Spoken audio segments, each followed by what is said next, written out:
हाँ जी सर, क्या नाम है और आज एसपी ऑफिस के बाहर आप किस चीज को लेके जो है इकट्ठे हुए हैं? जी, मेरा नाम विक्रम वाल्मीकि है। मैं वाल्मीकि समाज से हूँ जी। और हम पार्कर रेजिडेंसी में, कुंडली में एक पार्कर रेजिडेंसी है, उसमें हम ईडब्ल्यूएस में रहते हैं। हमारा बीपीएल के थ्रू मिला हुआ एक फ्लैट है, हम उसमें रहते हैं।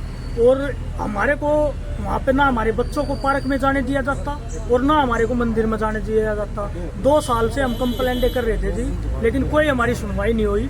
अब इन्होंने 6 महीने पहले क्या किया, 6 महीने पहले जर्नल वालों ने, जो फ्लैट है उन्होंने एक दीवार 3 साइड की खींच के हमारा ईडब्ल्यूएस का बिल्कुल ही रास्ता बंद कर दिया। ना तो हम पार्क में जा सकते और ना ही हम मंदिर में जा सकते। और जब हमने इसकी कंप्लेंट डीटीपी को की तो डीटीपी ने भी शुरू में पहले तो नहीं सुनी, फिर हमने सीएम विंडो में लगाई तो उसकी जगह पे दूसरा डीटीपी आया, उन्होंने एक्शन लिया।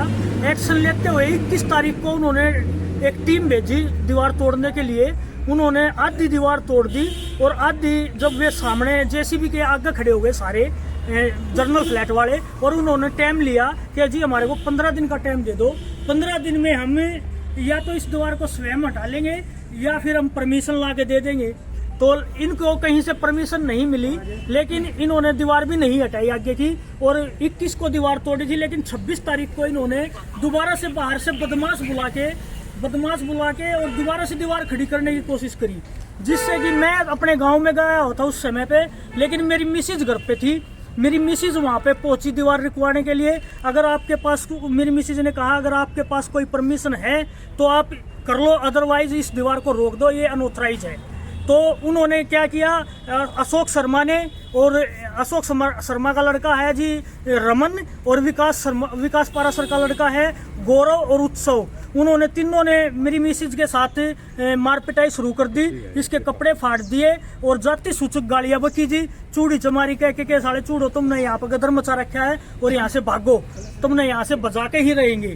तो इसके बाद अशोक शर्मा, विकास पारासर और महिपाल भी वहां पर आ गए और उन्होंने भी यही कहा कि मारो साले चूड़े चमारों को, इनको यहाँ से निकाल लो, इन्होंने यहाँ पे गंद मचा रखा है। इसके बाद जब मैं वहां पे पहुंचा मौके पे तो वे मेरे को देख कर भाग गए। बट वहां पे जो बदमाश उन्होंने बुलाए थे, वे बदमाश वहां खड़े रह गए। और बदमाशों की हमारे पास वीडियो भी है, जो हमने बदमाशों की वीडियो बनाई और हमने कुंडली थाने में बड़ी मिन्नतों के बाद हमारी एफआईआर दर्ज हुई है, लेकिन उस पर कोई कार्रवाई नहीं हुई। एफआईआर दर्ज तो कर ली पुलिस ने, लेकिन पुलिस कोई कार्रवाई नहीं कर रही।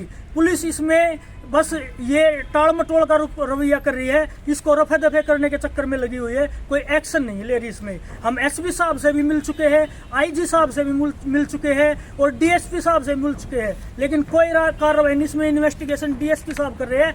आज करीब 25-26 दिन हो गए, लेकिन हमारे को कोई इंसाफ नहीं मिल रहा है। देखिए, आप देख सकते हैं जो दलित समाज के लोग हैं, इनको जो है ना तो किसी पार्क में जाने दिया जा रहा है जहां लोग ये रह रहे हैं, और ना ही मंदिर में इनकी एंट्री है, प्रवेश जो है इनका जो है वर्जित कर दिया गया है, सिर्फ इस कारण कि ये दलित समाज के हैं, जबकि 21वीं शताब्दी आ चुकी है।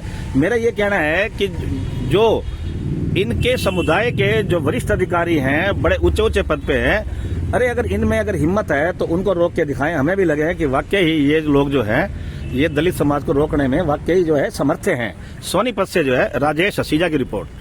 हाँ जी सर। बेहद दुख का विषय है कि आज इन लोगों को, इन गरीब समाज के लोगों को यहाँ पर आकर के अपना धरना देना पड़ रहा है। सर क्या नाम है आपका? नकीन मेहरा, एडवोकेट। इतना दुख का विषय, बेहद दुख का विषय है कि इस समय पर आने के बाद भी जहाँ पर लोग चांद पर पहुंच चुके हैं, आज भी लोगों की मंशा ठीक नहीं हुई है।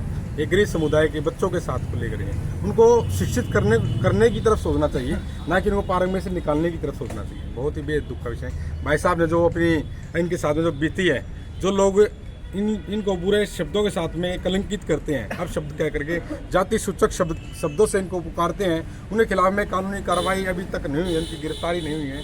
और जो दीवार खड़ी की गई पार्क के अंदर में, उस पार्क की दीवार को भी डीटीपी द्वारा, सरकार के द्वारा खड़ी की गई है, लेकिन सरकार ने तोड़वाई, उन्होंने जबरदस्ती खड़ी की थी अपनी मर्जी से। जो दीवार उन्होंने खड़ी की सरकार के द्वारा तोड़वाई गई। हाँ। सरकार ने दीवार तोड़वाई और फिर से उसका निर्माण करा, लेकिन अभी तक किसी भी पुलिस का, किसी भी तरह का कोई एक्शन नहीं लिया गया।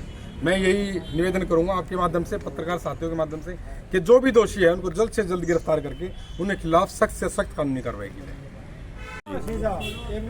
खबर करके फिर हम नाट का खबर पर हाँ जी बोलो। कर लो। अरे मेरा नाम राजा है, मैं विधि का छात्र हूँ एमडी यूनिवर्सिटी में।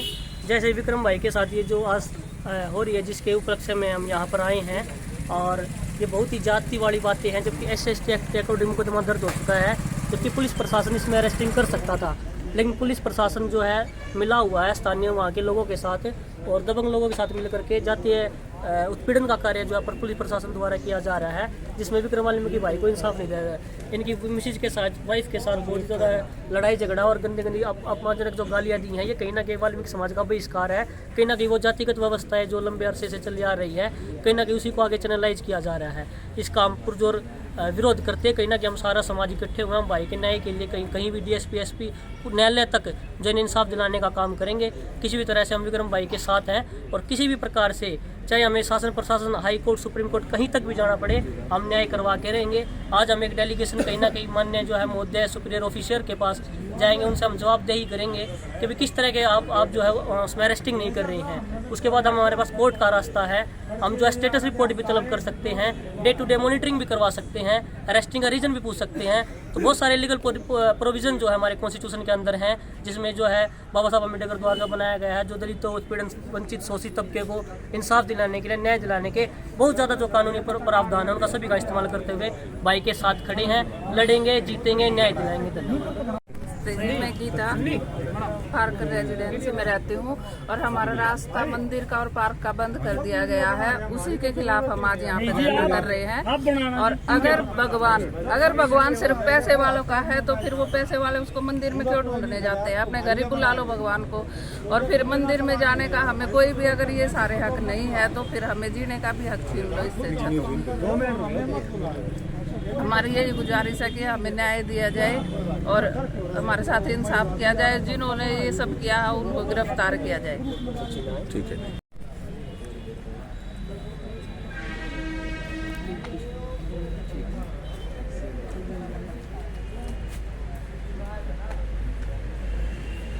वो तो दे दे, पाछे के काट लिया पूरा दे ना।